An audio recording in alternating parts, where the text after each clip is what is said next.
What is up, everybody, and welcome into the Losers Lounge. Kill me! Kill me! Oh my God, what an ugly one. Nuggets have not received an ass whooping this bad since Game 3 of the Utah series last year. We save them for the playoffs, baby. We do. We save them for game... Oh, wait, this is only Game 2. Oh, man, there's more pain in store. Eric, what's Take my it like a favorite man and give some back. What's my favorite word? You've got your peaks and you've got your... Nadirs, bro! Nadirs left and right in the postseason. Man, there's a lot of And nadirs. Even I'm the gonna make, postseasons that go well. I want to make jerseys that say the Nadir. I like that. For the Suns, dude. Nuggets do seem to find a way to keep not just... losing, but embarrassing themselves more. You thought after Game 1, is this matchup more indicative of the first half of Game 1 or the second half? Well, tonight we got even more than in the first. The first game at least lasted until 7 minutes remaining in the third, and then it swung the other direction. This one, it really was pretty much the whole game. Denver was teetering on the edge in that first half. Just lucky to only be down 10 when they were. Then, the second half proved that, they were pretty lucky. Teetering. They were teetering. No, they were teetering. No, I mean in the second half they were tumbling. Oh yeah, they were definitely tumbling, free falling, really, plummeting. Guys, we're gonna try to have some fun today. We're gonna obviously analyze what's going on, talk about the series, not look at it through rose-colored glasses by any means. It's actually, I think, impossible to look at this game through rose-colored glasses. What would that look like, dude? Well, you're just delusion. Straight up delusion. What you do is you hold the basement. You're like, okay, we've learned our lesson. There was the Spurs series, the Jazz series, then the Clippers series. Not going to pretend it's going well, but hey, don't we all know it could be a little worse? Dude, also, if I've got a couple mentions that I can read that really speak to that a little bit. You have some positivity. Some people are like, we're right, got it right where we want them. I have people telling me D-line that I was being too negative. You got a little negative tonight, bro, on the timeline. Eric, what you don't know about Eric is that he swings optimistic, but if you break him, he goes way more pessimistic. Nuggets might have broken tonight. I only speak the truth. That is true. Your truth. I just speak my truth to the people. I'll never lie to you. That game sucked. That was terrible. The effort was awful. There was so much bad about that game. I had the same notes. I don't, but why lie about it? That's so true. It doesn't mean that the Nuggets are done, that they're cooked, that they don't matter, that pull up a chair if you want. Better, pull those around, flip them around if you want to hang out. Let's be real with each other. That was horrible. Also, Eric goes as the Nuggets go. If the Nuggets blow, then he's going to be down. If their Nuggets are up, then he's one of the most positive people. I think that's actually a good barometer of where you should be. If Eric's up on them, things are doing well, and that you could just see it. He's a mood ring. He's a mood ring. Oh, the mood ring. Yeah. Pay some bills real quick, guys. We were presented by DraftKings Sportsbook, America's top-rated sportsbook app. I'll tell you what, if nothing, there's one silver lining. There's actually two. Will Barton played, and we hit the Jokic first bucket bet. Oh, baby. We hit that thing, baby. I won well over $100 tonight. Moment. Well, I don't know if you guys know, there was also a second and third try on that too, but we didn't even we didn't need it. Only the first try. And then also I've got Brennan Vogt here. Quick little hello. Say, hey, how are you? There you are. Not great, I'm sure. D-Line Co. What's up, guys? I'm deep in the emotional nadir. The emotional nadir. And then Superstar Dev, who's just going to lift all our spirits for us. Let's go. Don't put that on me. 'Cause this was not a fun night. Nothing about it was. The opening play, the first bucket of the game, was the only scream that I think we let off for the entire night. Yeah. It was really down. So true. It was sad. There was no... usually we're fist pumping, we're high-fiving, we're dancing around. I think it stopped after the first basket. Yeah. You're right. There were a couple moments. Though that first half, Denver did throw a few punch back where it's look, Phoenix missed some shots that they probably could make. Denver missed a lot of shots they could make, but Phoenix missed a few that kept it from getting to 15. And every time Denver would respond and cut it to 5, and you're like, all right, here we go. And then Phoenix would just come down and get it to 10. So there were short-lived little bursts of optimism. But all right, I'm going to start. We're going to go old school here. And I'm just going to ask your first takeaway. Dev, if you could whittle this down to a singular takeaway, what would it be? Oh, Gordon. The lack of scoring. The Nuggets just don't seem to have anyone besides Jokic that could get anything going at all. And that's a rough spot to be in just because there's not answers coming. There's not you look at that game, there was not a second best player. There was no other bright spots on the offensive end. And that's something that you kind of seen coming for a while, but for it to come into fruition in the second round of the playoffs with the world watching that was no fun. Yeah. Eric? Yeah. One of the why this was so upsetting to me personally is that Jokic had his moment. we had like the coronation last night of I know, yeah, talking about. It's been a very anticlimactic Jokic MVP experience. Everything about it has been clunky and shitty. Like his name has been pronounced wrong. Like, they give it to him over Zoom. Over Zoom, the videos like it's they give it before the Defensive Player of the Year. Like everything about it has been terrible, and then the Nuggets come out and they just like. In the detractor and the doubters' minds, like the Nuggets gave them what they wanted. Right. And it's frustrating because we know what this team at least can be. Yeah. And it also just feels like it's game 3 against Utah. So, it's like nothing is over, obviously. This is game 2, but it just, effort was not great, I have to say. I'll tell you what, I'm a little concerned. Chris Haynes had a great report on the sideline tonight for TNT that after the game, Aaron Gordon and JaMychal Green lit into the team, saying they were playing like they had no heart, no urgency, and I think he was right by it. At least certain high-profile key guys played that way, and you thought, okay, your vets, even though Gordon's kind of new to the team, he's still a bit of a vet. They're going to call you out. This is the response game. Like, it was the same. I mean, even tonight, like, part of this is you look like you don't have energy when you have a problem that you can't solve or you haven't figured out yet, and that's clearly the case with Denver and Chris Paul. So Denver looked a little, shook about what they're trying to do. But also, man, sometimes, like, when you can't find a way around, you just have to go through. And Denver right now hasn't gotten to that point. I think they have to get to that point. Yeah. I think that there is no cute solution for the series. I think there is only lay it all on the floor on the line, go to the basket, get to the line, just do that kind of stuff. They need to play more physically with these Suns. Yeah. I couldn't. That's a great. But the thing that you also have to be weary of is who it's coming from. Not to say that they don't matter because, they clearly do. They're a part of this team, but it's the new guys that are trying to rip into the team. That's a great point. It should be the guys that have been around, the guys that have actually been through this war with this exact group, and also your leader who's the MVP. Like, they're going to rally around the best guy in the league right now and also their best player. Yeah. That's who should be talking to them. Jamal Murray, even though he's hurt, like, he's a person that they listen to. If he talks to them, they'll listen. Same with, Will Barton's been around for a long time, Millsap.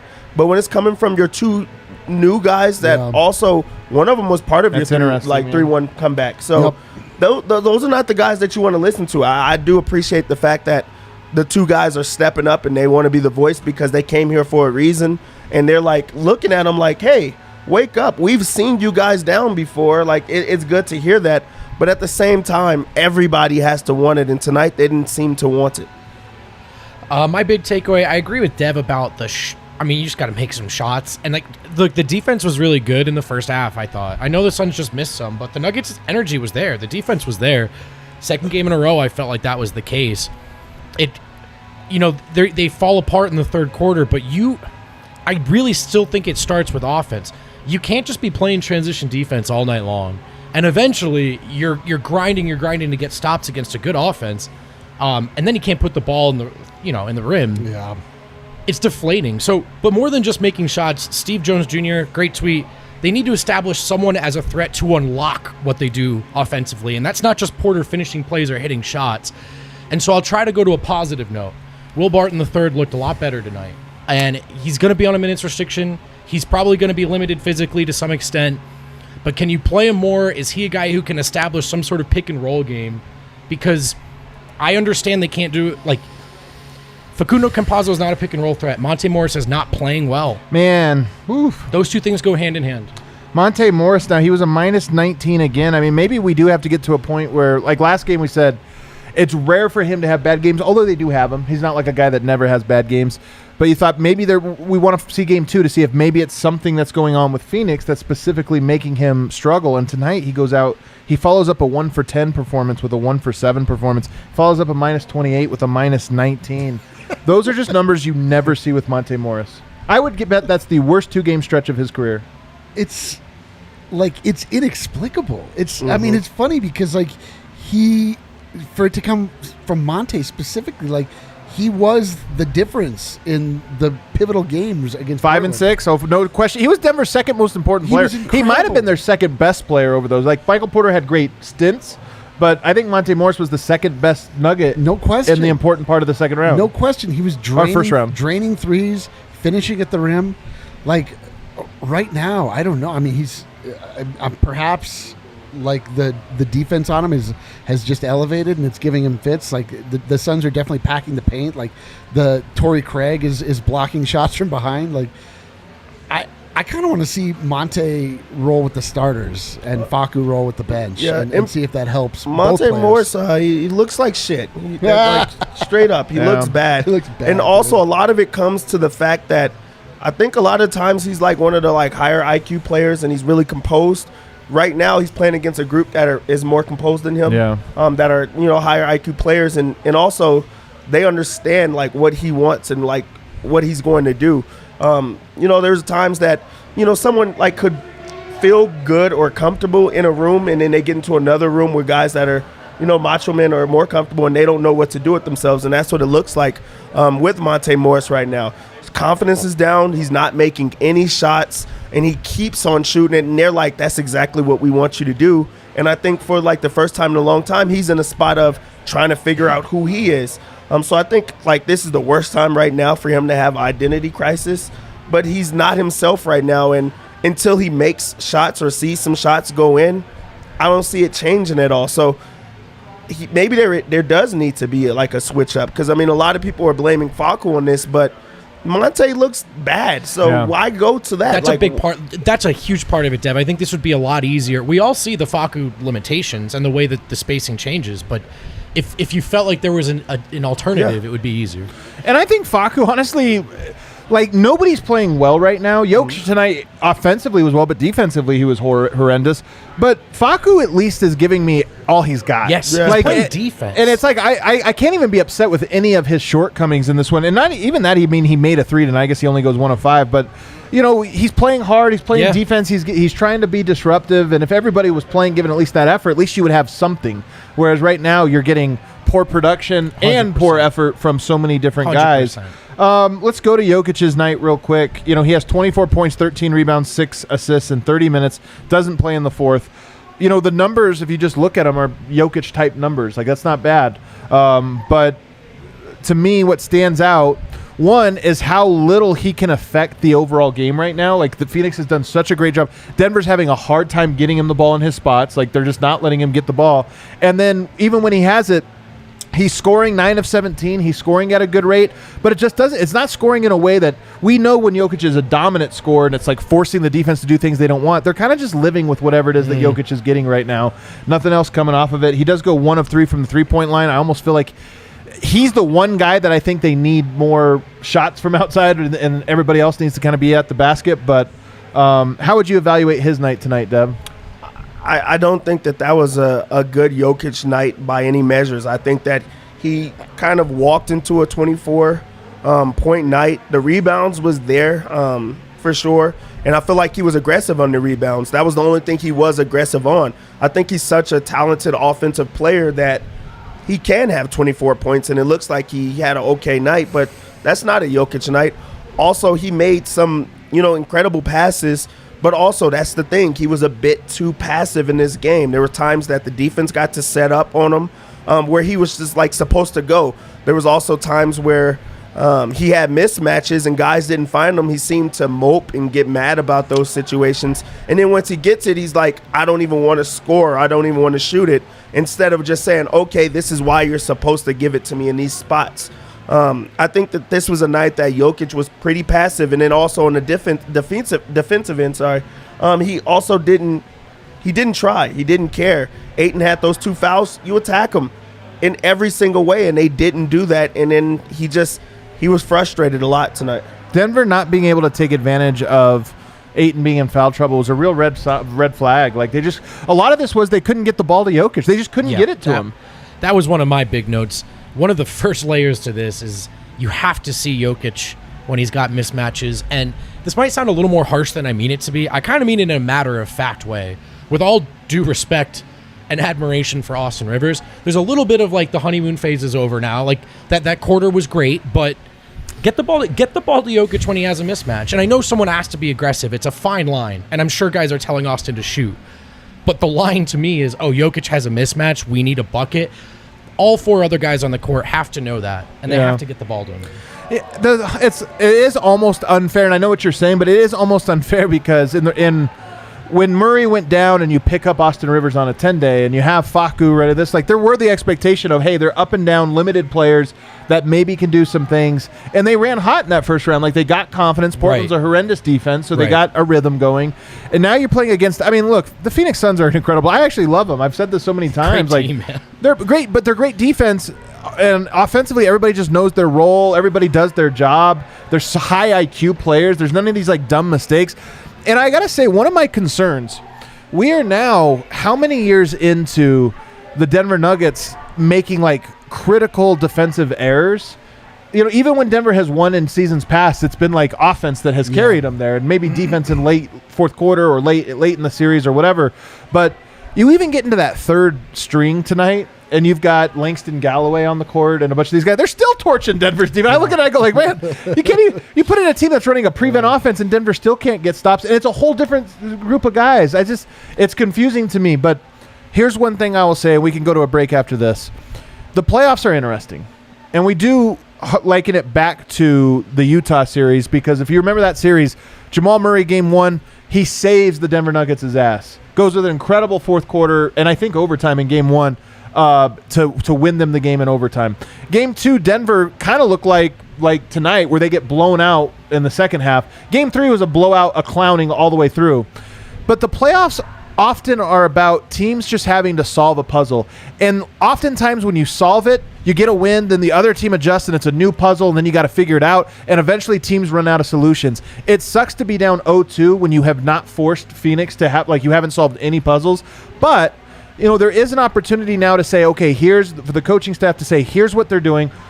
Here's how we take it away if we're capable of doing it, and then see if they have more adjustments. They probably do because they're a great team, but you never know, and that's why series can change on a dime, and can go back in Denver's favor. I did say coming into tonight, if Denver lost and went down 0-2, I didn't think it would be the series was over. Yeah, I didn't expect them to get clowned. So it certainly feels more like that. But, like I said, Denver can find a solution, and this will look different, can look different. It does go one game at a time. It really does, no matter how bad it looks. By the way, to your point, E'Twaun Moore, 7 points in 6 minutes tonight on that garbage time unit. That's what I'm saying is, like, you have a third string in there, and you think, like, okay, is it your players, or is it, like, and they still are giving up, like, rotations where, like, there's a guy wide open, and guys are like, it's your rotation. No, it's my rotation. It's your rotation. It's just, come on, man. Come on, man. Get to this read. Man. I know people don't love when we just like glow over the other team after a tough loss, but I do want to say really quickly, Monty Williams robbed. Absolutely robbed. Yeah. Okay. You may be wondering how you can get a better insurance. I have good news too. All you have to do is remember that phrase, get a better insurance, also known as GABI, also known as Gabby Insurance. They are not insurance providers. They are essentially price shoppers. You put your policy to the test. They tell you how much you can save on your home and auto insurance. It's totally free to check out. There's no obligation. You just go to Gabby.com/DNVR. That's GABI.com/DNVR. And remember, customers save on average $961 per year. That's a vacation. That's a trip to the DNVR bar. You don't need to be paying that on insurance. Get hooked up with Gabby. Figured out what you should be paying instead. And as you guys know, this show is, of course, presented by DraftKings Sportsbook, but they love us so much that they also just booked a read in the middle of the show. How about that? It's not only my favorite sportsbook, but also America's top-rated sportsbook. They're putting you courtside with a chance to turn $1 into $100 in site credits right now. If you are a new user, you just pick any basketball team that's still in contention. You bet $1, and if that team wins, you win $100 in site credits. Unfortunately, you cannot bet on Portland or the Lakers. Don't forget, DraftKings Sportsbook also offers great odds and promotions on baseball, hockey, and so much more all week long. It's safe, secure, reliable. They're not messing with your money. They know how to handle your money. Download the top-rated DraftKings Sportsbook app now and use promo code DNVR when you sign up to turn $1 into $100 in free credits. That's promo code DNVR for a limited time only at DraftKings Sportsbook. Must be 21 or older. Colorado only. New customers only. Wager paid out in site credits. Restrictions apply. See DraftKings.com/sportsbook for details. Gambling problem? Call 1-800-522-4700. Yeah. I like this tweet I see from J.A. Adonde. Everybody, you know, all last 2 weeks, 3 weeks, 4 weeks, whatever, has been saying these playoffs are wide open. Even I've said it. You look right now, the top 4 records, Brooklyn, Philadelphia, Utah, Phoenix, dominant. like in the playoffs so far. So maybe it's not as wide open as you think, and and really like the playoffs are so wide open means the Lakers are gone. That's really what it means. That's what it means. What it means is Utah and Phoenix should be licking their chops. And like maybe the Lakers. I mean, look, the Suns did this exact same thing to LeBron and the Lakers. Remember, Game 5 and Game 6 of that series. Once AD went down, not close at all, not even competitive. And so far in this one, Denver not at all competitive. So tip your hat to him. Brings me this next segment is going to be painful, guys. It's going to be painful because I asked. Well, we're watching this game, and Michael Porter's hurt. You know, he has a tight back, this or that. But we could take the full body of work, including whatever it is that he's playing through. You know, but also just kind of look at it and think the impact he has made on this series has been pretty minimal. He makes shots, and that's huge. I'm not trying to undermine the value of making shots, but to try to argue at this moment that he is more than a tough shot maker.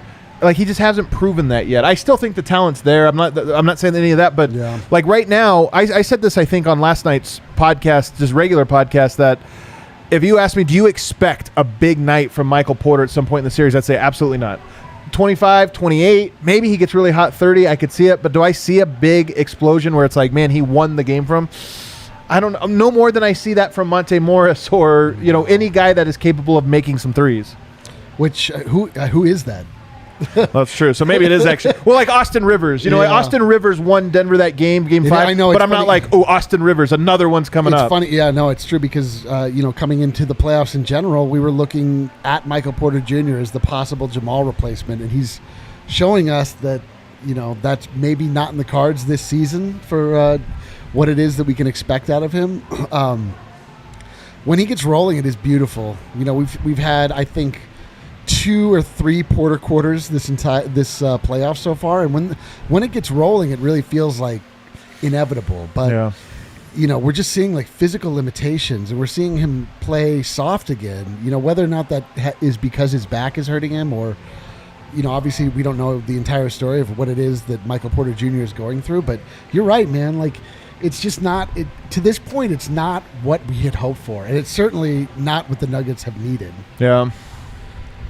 I mean, look, you all have to pay a toll to get around Mikal Bridges, man. That he's ridiculous. And so that was the case prior to the injury. It's not going to look much better after the injury.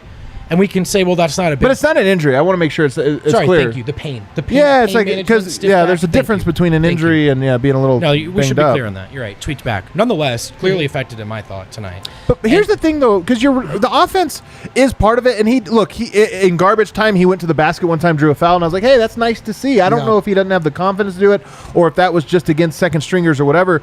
But forget that for a second. He's a minus 26 tonight, I think, for one reason. Chris Paul looks for him. Oh my God. I mean, Chris Paul is on it. Honestly, I thought Malone called a timeout tonight, and I'm kind of surprised he did, because Chris Paul went at him, I think, 3 times in a row and just kind of put him on public stage, drains a 3 in his face. And I wondered if Malone was going to leave him out there as a lesson almost of like, hey, man, just so you know, this is the playoffs. There's no hiding. Like, the only way to hide you is to not play you.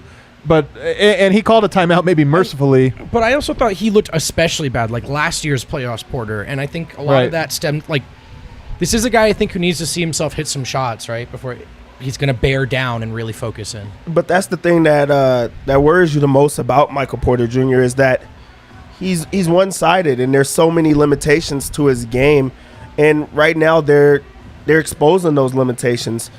We all know that he's a bad defender, but the scary part is they also really, really know that he's a very bad defender. Yeah. They know the same thing that we know. It's no secret. It's out there. Go after him. And they have a lot of isolation guys and also pick and rolls, which he really is not good in, where they could just put him on the island and let it happen. And we've been seeing it happen. Also, if he's not making shots, why is he out there? Like, that's just kind of where it's been with him. And there was like times tonight that he was unplayable, especially in the early going. He's missing every shot. The confidence is going down more and more. He's getting scored on. It's like, why is he here? That's the type of player that he's been, in the last couple of games. And that's what we wanted to go away from. That's the player that we did not want to see. And there were times throughout the year that he didn't show that. He showed progression on the defensive end. He showed that. But the playoffs will expose you is the thing. And that's the thing. And that's the thing is there are holes in his game on both offense and defense. And tonight, look, I think he has become a much better defender. but you wouldn't know it from watching tonight. And really this entire series. And maybe it's because the other team has a Chris Paul and a lot of great shooters, so it's easier to place a guy on an island, and then Chris Paul is just so good at like reading what you're weak at. But right now he looks kind of like last year. We were watching and you're kind of like, my God, he cannot be on the court. I mean, it looks like he doesn't want to be out there at times. The worst part, though, is like if you just stripped away the name from that entire explanation, it's like that could apply to about 4 different guys on the team. It's just the problem is that we need Mike. Yeah, you need Mike. We need Mike. That sounds like Austin Rivers. That sounds like Monte Morris. It sounds like Facundo Campazzo. But we need Mike, dude. We need you to step up, Mike. I mean, part of the reason why they didn't go elsewhere, Dev, is where do you go? I mean, Barton's still on a minutes restriction. You could play Green with the starters and I guess slide Howard back in there, but it's not, how optimal does that feel? And I guess there's something to letting him play through this and learn his lessons. Look, I see some comments in the chat that we're not talking about Not talking about what? Phoenix enough. You give them credit. Well, no, here's the thing. Phoenix is fantastic. I love it. How many times I have to say this? They're my side piece team. Them in Atlanta. I love the way they play. I have more roster envy for the Phoenix Suns than any other team. Honest to God, like Mikal Bridges. Are you kidding? You know how perfect he would be on the Nuggets roster? Yeah. He's like a perfect Jokic player. Right. Even Chris Paul, to be honest with you. And then they've got even guys that Cam Johnson's barely even playing. I love this dude. So it has. But here's the thing: Denver isn't in the phase anymore where we're talking about. We'll give them credit, guys. It's the Lakers. You could do that. No, it's like Denver's supposed to be competing with Phoenix. And yes, Jamal Murray went down, and at the end of the day, that's always going to be there, and we're going to, you're going to have to take that into effect. But right now, Denver doesn't belong on the court with them, and that's the thing that's so scary. And there are things they can still be doing better. Yes, Phoenix knows about Jokic and the entry passes, but you can still point to 4 or 5 examples where Denver needed to execute and they didn't. So it's not all just Phoenix being better. No. I mean, what is there not to like about Phoenix? They're playing the right way. They're coaching the right way. Their young players are poised and mature. Mikal Bridges and DeAndre Ayton play like vets. They understand exactly what is asked of them, and you don't see many people stepping out of their position. Nobody thinks that they're more than what they are. Right. Everybody knows exactly what they're supposed to do. And let's just go back to it. They're coached the right way, and they play well for their coach. They're making every single shot right now. They're a team that's proved that they could go on the road and do the exact same things. They're the best team on the road. That's a really good team right now, and you do give credit to them because that's a team that did not make the playoffs, and they haven't made the playoffs in a very long time. And for them to be in this spot, you could gloat about them. We could talk about them all day. This is not the Phoenix Suns post-game show. What do you want us to do? I thought Aaron Gordon was good again. It's kind of interesting that he only played 20 minutes. I mean, the fewest minutes of everybody. Yeah, man. But I thought he was fine for his role. I mean, only 6 points, only 3 of 7 shooting. But, this game just was so disgusting. I don't know what else to do. Yes. It almost doesn't matter who he defends because there's somebody, you put him on Booker, they're going to go with Chris Paul and get something else going. You put him on Bridges, then Booker's going to go up. It doesn't matter. This really just felt like every one of the Phoenix Suns players rose to the occasion, and almost all of Denver's players shrunk back and played without confidence. And they just got to fight it, man. We know they have it. They don't back down. Right now, they're backing down, but listen, right now they have a question they can't solve. I don't know. Yes. It does feel like they're backing down, but I think they're backing down because they can't solve it, and then they're getting disorganized, and then it's bad turns to worse, turns to disaster, turns to pull the starters, turns to just give up. Right? We're not to the point. The back is not completely against the wall, but they need to. I mean, it's like you said, they need to figure something out, what that is, whether that's schematic or whether that's effort-based. I'm not sure. I think that it's, when you say schematic, it's funny because it implies that there is a strategy that will win this, and it might just be that Denver is so short-handed, but it is that, Denver needs to keep testing to see what they can find something that's hey, we feel a little bit more comfortable doing this on both ends of the court. And I think it's primarily scoring. Somebody asked me about Denver and who I thought they matched up well against in the playoffs or this or that, and I said Denver can beat teams that don't have good defense but have good offense, because Denver can play good fourth quarter defense and they can get stops as they did against Portland, but they can't guard anybody all the way through. But if you have a good defense and Denver can't score comfortably the whole game, then you're going to struggle. And right now Denver's been mundered twice. No, they got 105 last game. Yeah, man. Thanks to garbage time, but yeah, but 98 here. Let's talk about Will Barton because he is one of the bright spots. We kind of briefly touched on him, but he goes 4 of 8 tonight, 2 of 5, 3 assists, and a block shot, surprisingly. What was he tonight? Only a -2 in his 16 minutes. See, this is the part that is the most disheartening for me, is that we have a game in game 1 where we outplayed them for the first half, I thought. Yeah, I did too. Denver. And actually the score reflected it. We were ahead. They fall apart in the third, give up that 16-point win, whatever. So it's sort of like, all right, these two teams are on equal footing. Like Phoenix just got that extra little burst. Denver adds one of their best players back into the lineup, and he plays well. He played well. And they do, like, way worse. Well, it was a bit in one hand out the other. You get no sooner do you add Will Barton, do you lose Michael Porter. I mean, Michael Porter was on the court tonight, but he was 3 of 13 on -26. Like he was roasted. What'd you see from Will Barton tonight? I mean, he looked great. Looked great. The block, which was a goaltend, but you like the energy. That Jokic, that highlight from Jokic, the most heights we got all night was downhill from there. He looked good. He looked aggressive. He looked willing. Look, Denver is short horses right now. I don't know if you guys have noticed. So just being able to look around and go, oh, there's a guy. There's a guy who can get 2 points was a relief. We didn't see a ton of it tonight. Can Will Barton be a pick-and-roll ball handler? Can he be on the court long enough for that to make a difference? Right now, they can't run a pick-and-roll. They can't do it. Dude, it's insane where this season has brought us to where we're like, oh, God, we just need Will Barton to take over the offense.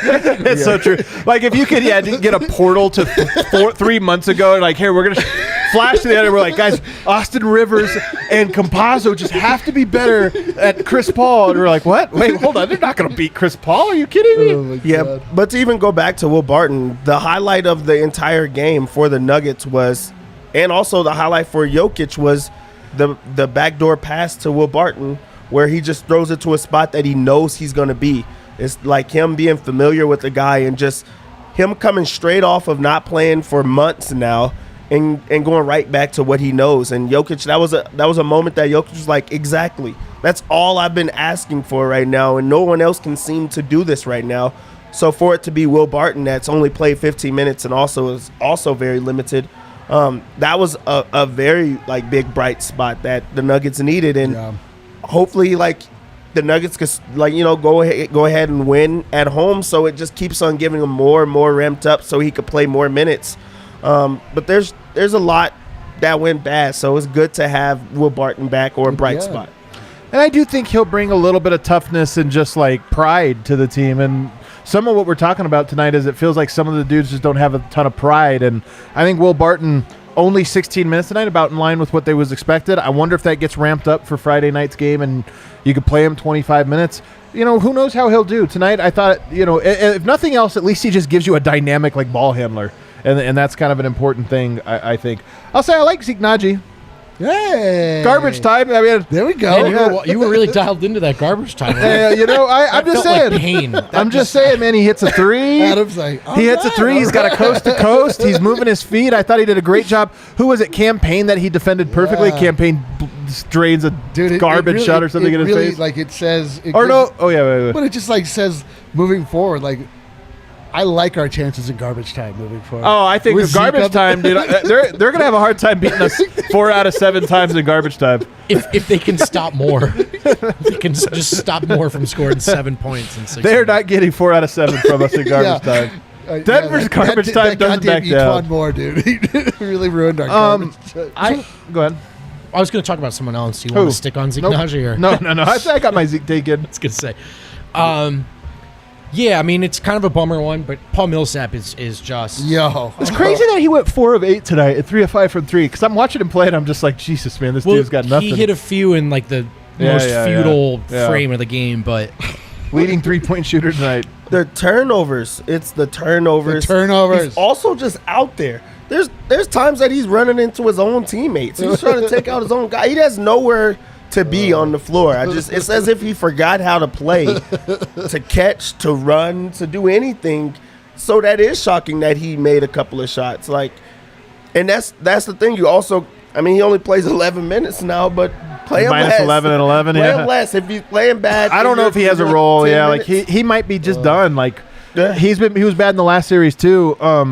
Even though I think he was the team high plot positive or whatever. That mostly has to do with the bench or whatever. The Nuggets chose Paul Millsap over Torrey Craig. Oh man. And look, I was with it at the time, whatever. And Torrey Craig, if people don't know, he was a casualty, I believe, of Jeremy Grant. Like when Jeremy Grant left, Denver felt like, okay, we got to get it. We were planning on bringing Torrey back, but now, so Jeremy Grant kind of effed Torrey Craig in that deal. But now you look at it and you think, who would you rather have in this series right now? Like, of course you'd rather have Torrey Craig, another defender who can move, because right now Denver needs guys that can move. I mean, I will say that we're in our lowest nadir That's at the true. moment. That's Everything true. seems terrible. Every Nugget is bad. Every Nugget is bad, Man, So, I mean, I just remember this emotional place, this exact spot, less than 1 year ago. The bubble. It was honestly darker. Game 3 against Utah was darker. Because we had no success with this. And team. Murray was there. Like, there really wasn't any excuse. And Jokic got rolled over by Gobert. That's the funny Gobert thing. Blocks Jokic in his face and screams. Yeah, You're like, God, I want to die. It was as low as it gets. And, I mean, it's tough to continue to have to go back to this, like, emotional place where you're just basing your emotional well-being purely on faith. But, like, it's the Nuggets, man. Yeah. Everything seems out of reach right now. Like, nobody can make a shot. Guys on the floor look they look inept. Like, Facu looked inept at times. Like, Austin Rivers would dribble the ball. He bounced it so high it went up above his head. He does fall down a lot. He keeps falling over. He falls a lot. And then a guy just like batted it out of bounds, and it was just a turnover. Like the comedy of basketball that was given to us tonight, it's like hard to process, and it's hard to like pair that against what we've seen all year. Do I think that Phoenix Suns are a great team? Yes, I do. Like, but I know that wasn't the Nuggets. Like, that's not the Nuggets. Like, that was like panicky defense. Like, I mean, that's the Nuggets in just like reaction mode. Like, they're not bringing the fight to the Phoenix Suns at all. Yeah.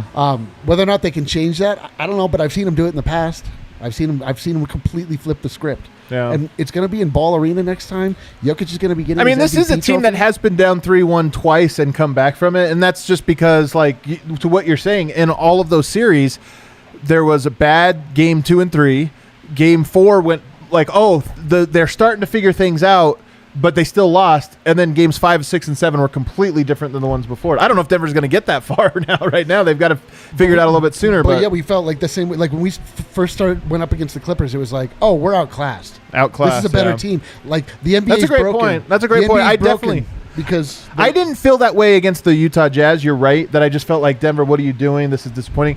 Against the Clippers, you were kind of like, well, they went up against a better team or whatever, and then all of a sudden they flipped it, and it was like, wow. You're like, oh, wow, the NBA's broken. Like, why would they allow Chris Paul and Pandemic P to play together? Because those two are unbeatable. Like, especially when you put them, like, of course the Nuggets are going to lose. Why did the NBA allow this Suns team to come together? they rigged it for the Suns, man. What the hell? I just mean, dude, like, this is the darkest. Well, hopefully this is the darkest. Well, I mean, look, the dawn is coming. Try to do a little.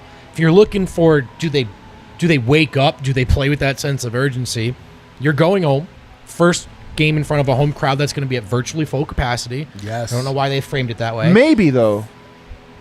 There's all these tickets available. Oh, that's true. But That's part true. of this People is gotta the go to goddamn these Kroenke. Have you games. seen the prices for some of I these know. tickets? I Are know. like ridiculous. But MVP Kroenke's better not embarrass us, man. The ticket's like $500, $600 for like the 8th row. But MVP, It's so dumb. Yeah, that's insane. MVP's first game back at home could absolutely be an emotional lift. Yeah. The crowd could be loud. Crowd could be in it. I mean, like, you can't look at those two games and say, yeah, Nuggets are right in this. But you play a series one game at a time. This is year 3 of us learning this lesson, like, weekly. So I'm not sitting here feeling great about anything. Nope. But let's wait and see, like, the 2 seed won 2 games at home. Now let's wait and see how the Nuggets play in Denver. Also, shout out to the 632 people Homies, riding man. with us, the Homies. diehards, dude. Like, here in our darkest moments, our friends, our We real suffer friends, together, our real man. That's homies what. are here. That's what that's the real love, you know. We suffer together. We suffer Wouldn't it be together, nice if man. we could just like feel good together. No, we suffer together. Dude, that's what you were signing up for.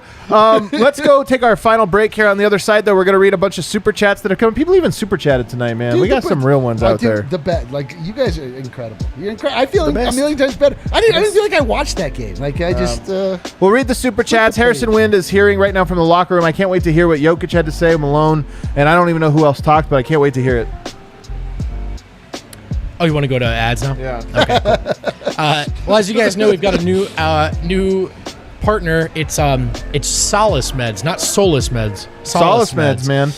By the way, did you hear? Oh, it was Kale. It was on the last show. He said he went in, hooked him up. They used the promo code DNVR. Yeah, earlier today, when the Broncos guys were recording their podcast, they were like, "Oh, we need to do a pre-roll for Solace." I was like, "Funny you say that." I have a pre-roll right here. If you mention DNVR, they'll give you a pre-roll. A pre-roll. I'm stopping by tomorrow. I put this shirt on, and all of a sudden, all my weed was gone. I don't know what happened. They have 4 convenient Colorado locations, 1 in Fort Collins, Wheat Ridge, 1 off Broadway, and 1 just blocks away from us on East Colfax. Let's go. But by the way, if you're near Wheat Ridge, English, and you are going to head to that location, you can get a free Solace bar or King Cone when you mention the code as well. That's the Wheat Ridge location. Head in and mention DNVR20 to receive 20% off and get that free bar or King Cone. And yeah, no matter what deals they've got going, you can also get this independent deal, DNVR20, 20% off at checkout. Just head to SOLACE meds.com. You can purchase from there as well if you want. Just make sure you use that code.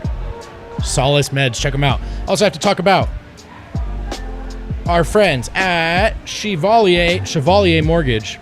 Oh man, I am just falling apart here. What is going on, man? Did you get that King Cone? Talking about Mike and Virginia Chevalier. Yeah, I can't. What else are we going on here? They're DNVR members. They are DNVR members. They love Denver sports. They love Denver Their name's sports. pronounced kind of like Dev's name is pronounced. You can call Virginia directly at Dev 303-257-6578 or visit www.dnvrmortgage.com. Yeah, you're probably hearing how great mortgage rates are right now, but Mike and Virginia are not just your typical mortgage company. They have phenomenal rates, sure, but what makes them different is Mike is a certified financial planner. Yeah, Mike looks at so much more than just the rate when designing your home loan. Also, they're small, they're family owned. That's DNVR, baby. Visit them at dnvrmortgage.com and enter to win a free DNVR shirt or hat of your choice. Most importantly, get set up with a free consultation. That's dnvrmortgage.com. And now it's time to talk about that damn good beef. Some people sent us some pictures of themselves grilling up some pregame beef. Some pregame Wagyu. Somebody sent some pictures in? Oh, yeah, dude. By the way, somebody sent a video. We got to get that video and play it. Whoever sent us the drunk video after game 6. Oh. Didn't you guys didn't see the DM where somebody sent us just drunk as shit? It was hilarious. Yeah.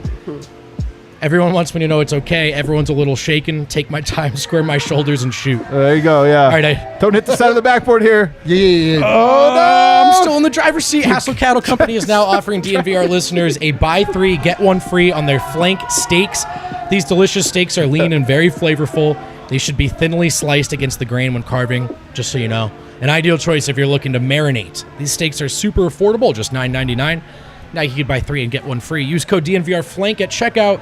That's DNVRFLANK for those of you that cannot spell at checkout. Buy 3, get 1 free. You can also still use code DNVR10 for 10% off your entire order.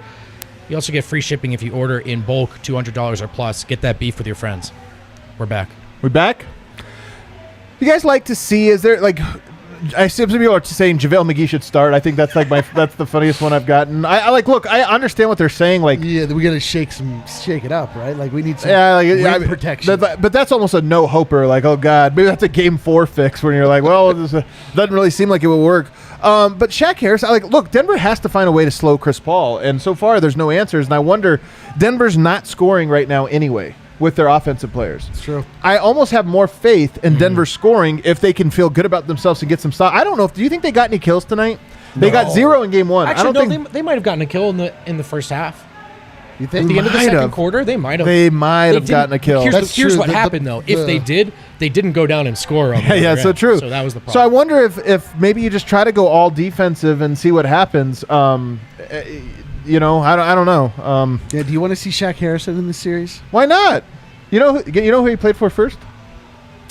Phoenix? I believe it was Phoenix. I'm not certain. I actually have fact-checked that for me. I think it was Phoenix. You said it like with such confidence. And here's another fun fact for you. Another fun fact. I believe, again, fact-check me. Not 20% confidence on this.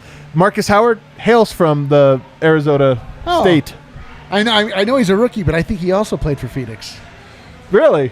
No, wait. No, he's a two-way undrafted rookie. What are you talking about? All right, bring up some super chats here, Kel. What do we got? Talk to us. Hell yeah, Francisco! Let's go. All Nuggets have to improve. Even Joker attacking the paint. Coach has to play big for some rim protection. MPJ, please stop leaving three-point shooters open. Last part you're not going to get. Oh, there he says, can't put the one on Facu. He is guarding his guy, the pick-and-roll guy, and the guy Porter leaves alone to get through. Painfully true. Dude, he is guarding. Francisco's right, bro. He is guarding his own guy and the guy that Michael Porter fails to guard out at almost all times. Attack the one guy that's trying. Phoenix makes that extra pass 100%. This is why even coming into the series, it's like this is going to be different than the Portland one because game one, Portland had the best passing game of their life. That's an average game for Phoenix. They always pass and find the open guy, no question. I know he played bad, but NBA refs have, or we played bad. NBA refs have no shame. There were a couple really annoying ones early, I'm not going to lie. But at the end, like, if you lose by 4, you're like, God, did they really effed us? Not the difference, but also, like, the butterfly effect of early on, like, Jokic getting hacked. Like, I would buy that if that didn't happen twice because we did this last game where it's like 16-0 run. If it weren't for that, maybe Denver's in it. I get it. But I'm just saying, like, man, like it would be nice to have like one thing go in your favor, and that certainly did not. I mean, it just didn't. No. I mean, yeah. Whatever. No one wants to hear this, but they got to be aggressive too if they want fouls. Yeah, Michael Porter. The part about Michael Porter, painfully true. Huge super chat coming in, $70 or actually $69. And this is from the super chatter himself. We love our Nuggets even in defeat. Dude, I just pulled the ultimate Cardinal sin. I tried to get up to let Harrison come in, and Dev was like, "You stay put. You stay put." Do we have is there a gust of wind coming through? I'll keep reading these here, but this gives Dev a chance to sneak out off camera. You also hear this xylophone. That's Dev's feet running away. If you hurry, Dev, I think Jason's Deli is still open. Yeah. Oh, wow. Nice work. Hey. Yeah. Go get a King Cone while you're at it. From either Dairy Queen or Solace Meds. My favorite part about that, honestly, was you going into full existential crisis. I rewatched it. You can watch my face just melt. The best part is that it happened as you arrived. You were you just showed up. Michelle said, "How'd the show go?" I don't ever want to talk about it. Harrison, how does Dev work this mic? I don't know how he works it here. Dev, we love you, buddy. Magic man. Whatever. Dev, have a good one, man. It was good seeing you. Yeah. Friday night, baby. Don't be late. Don't be late. I missed Dev already. I'm not gonna lie to you guys. Harrison, this wasn't a very fun losers lounge. You did a great call by choosing to take the conference calls today. I mean, it was my turn, so it was my turn. Kinda. Alrighty. Was Michael Malone as into the game as we were? Was he as into the post game as we were? What'd you guys think? It was pretty great. Right? Let me give you 5 positives. He was pissed. He was freaking pissed. His overarching message, I would say, was he said, "I felt like we quit tonight," and that was kind of his theme. Which I got called out on Twitter for saying that. But you said the Nuggets quit? I said that. I'm like, why do they care more about? Why do I care more about this than they do? Well, I know Jokic said they did not quit. I don't want to spoil it, but whose side do you want to be on this battle? Your two boys, Malone or Jokic. Who are you going to take? Hold on. Oh man, Jokic is top human though. No. Top human. I got to go Jokic. God damn it! You're wrong. You were wrong. I'm going to delete my account just like that guy said I should. Hold on. Well, I'm still in Harrison's thunder here. So Malone saying that he felt like they quit. He was steaming. He was steaming. He referenced the Suns crowd chanting Suns in 4, and he was like, there's a reason their crowd was chanting Suns in 4, because if we keep playing like this, it's going to be a quick series. He was talking about the third quarter. And I mean, this was a 10-point game at halftime, somehow it was, but it was only 10 points. It didn't feel like it. And then on the third quarter, he said he saw one team that wanted to be here and play with purpose, and one team that did not want to be here, play with no urgency. That's why we got our ass kicked. He said this was an embarrassing performance all the way around from top to bottom. From me, he shouldered some of the blame as well to the entire roster. And for Game 3, he said I'm at least just going to try to find guys that are going to go out there and leave it all on the floor, but I might have trouble finding 5 guys. Ooh, man, he is feeling it. I will say, this is unfair because I don't want to keep dogging on the guy. We had a whole segment, but if he says, I'm going to play guys that'll leave it all on the floor, the one guy that I think gets replaced the quickest is Michael Porter on that one. Like tonight, there was, and maybe it was the injury, but there was so many plays where the ball was right there, and he's like, and you're like, come on, man. It's tough though. Like, how can you take that potential scoring off the floor when scoring is their issue? I mean, it's defense one of their was biggest also the issues. issue. I know, I but mean, can't you like put a defensive specialist on? I just wonder, like, he's threatening this move. I don't think he's going to bench him, but I wouldn't be surprised if the minutes got reduced because as I look at who could he possibly talking about, that's who I think he's talking about. Yeah, unless you guys think otherwise. Well, to that point, I mean, he didn't say anybody by name, but you could probably guess who he's talking about here, he said. And he's probably talking about multiple guys for sure, but he said he saw guys walking around tonight and missing shots and deciding, hey, I'm just going to mope around on the court. If we play like this at home, they're going to boo us off the court, and rightfully so. Oh man, he Malone knows. pro boo. He knows the Nuggets crowd. He does know the Nuggets crowd well. He's heard the boos before. He's not wrong, though. I mean, I hope the Nuggets crowd, first of all, I hope they show up. Like I said, tickets still available. Dude, Lower the tickets, Cronkies. Yeah, this is. We're coming out of a pandemic. Don't squeeze. This is classic Malone though. Like, go. They're coming out of a pandemic, too.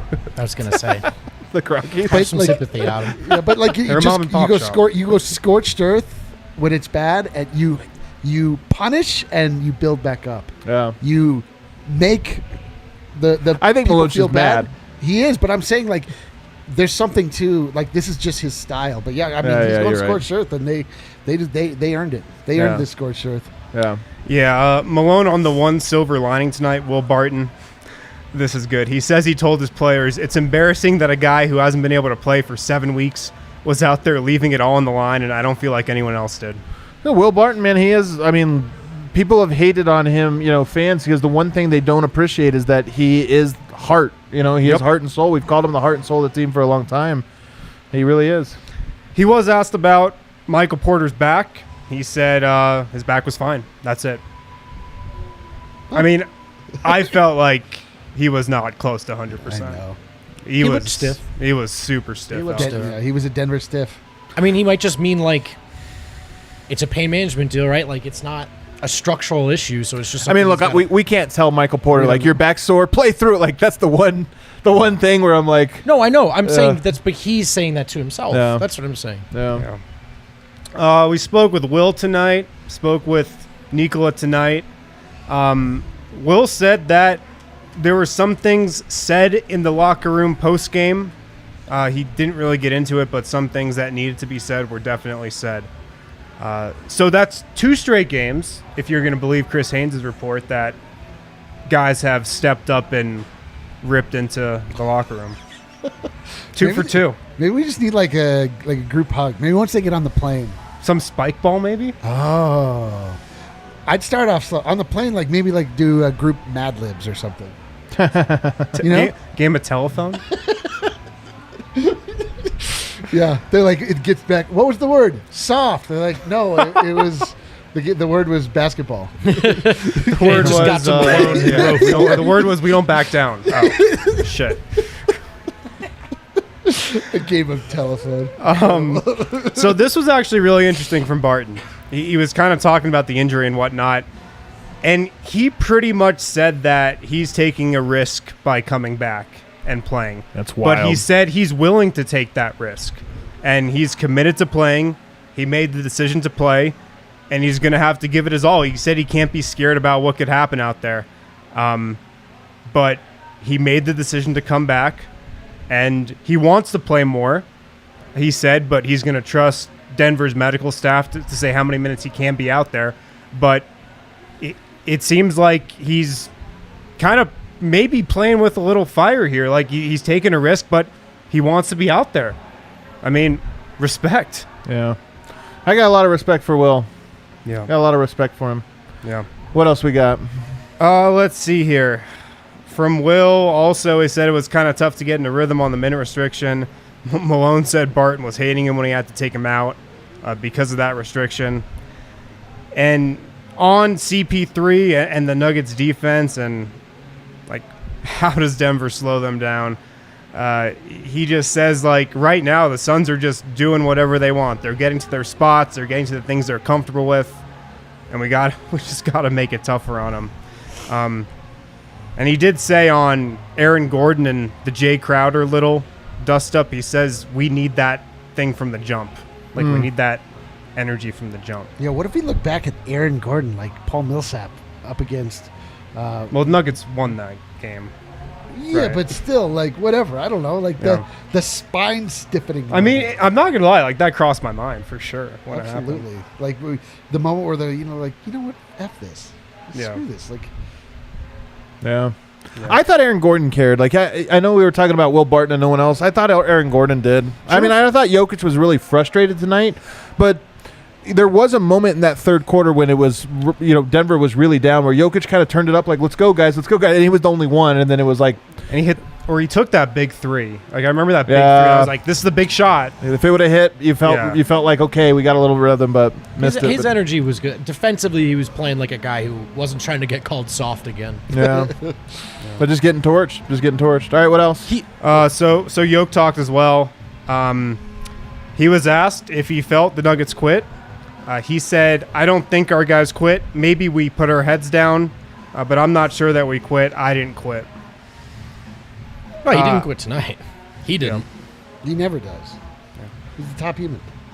He just, Yoke also pretty much just said, like, they outplayed us. They were the much better team. They were aggressive. They were making shots, offensive rebounds. They were the better team. Yeah, Yoke was pissed, man. Like, Yoke was really pissed. Really pissed. I love that. I mean, I hate that he feels discomfort of any kind. So we talk about that there was some talking in the locker room, some people being called out. Do you think anybody was calling out Jokic? I don't see how you could call out Yoke. No way. No chance. No chance. No. The only person who would have the cachet to do that anyway is Jamal. And is there a good reason to right now? I don't see how you could call out Yoke, man. I mean, I'm just trying to think of who was called out. Yeah. I assume Michael Porter maybe, I don't know if it was anyone individually. Yeah, Harrison. Yeah. Are you certain it was? I mean, we're not certain of anything, Yeah. but maybe it was just a team-wide Yeah, thing. like we Yeah. need to be better. Like we gotta want this, guys. Yeah, just address the team. And you know what?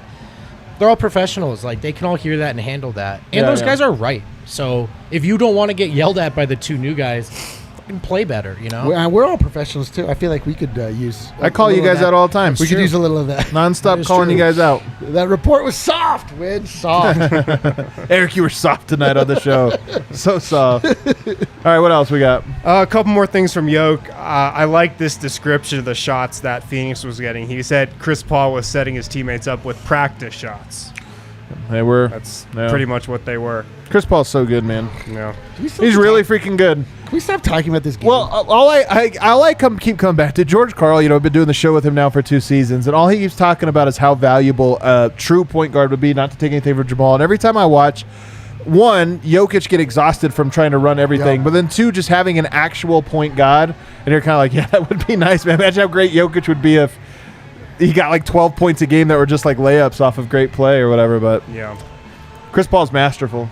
He toyed with the Nuggets. This is like, I'm almost mad I can't enjoy this. You know what I mean? Like, No. if he was doing this to the Clippers, I'd be Yeah. eating it up.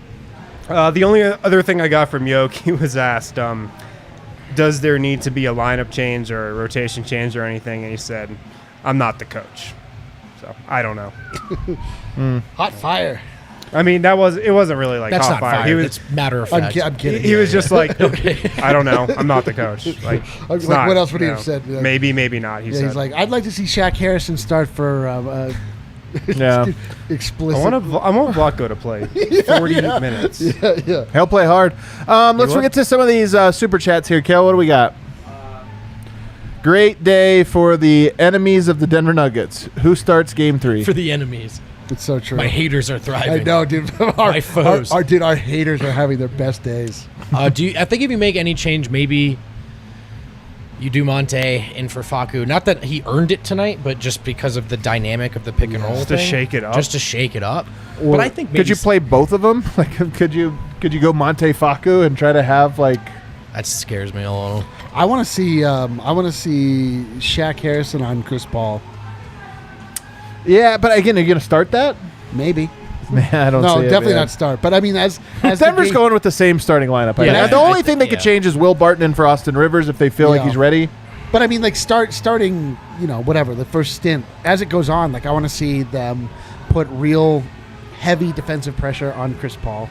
I want to I don't want. You know the thing though, Chris Paul at the start of the game, okay, been by no means bad, but in both games, they've come in a wave. Like it's like he gets in there, gets a little loose, and Yeah. then when he comes in the second or third time, just destroys. closing it Yeah. out. Yeah, It's it's just processing. That's what I mean. In those moments, I'd Oh, like yeah. to see like Yeah. a defensive specialist on him.